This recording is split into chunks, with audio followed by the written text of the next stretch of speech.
Hey guys, and welcome back to this channel. In this video, I'll be showing you guys how you can claim the latest Dress to Impress code.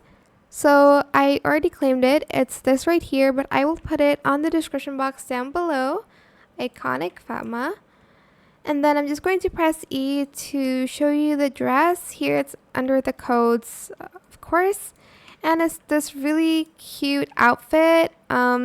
I think it's like anime inspired. I could be wrong. Like, I don't watch anime, but you can tell me what this outfit is based off of. Just gonna put on a face.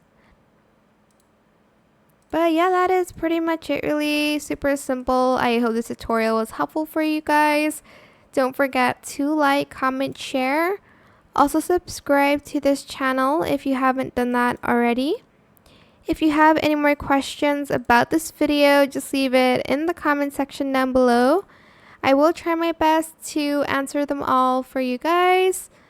And if you found this video helpful, please click the thanks button as well. That is it for this video. Thank you so much for watching. Bye!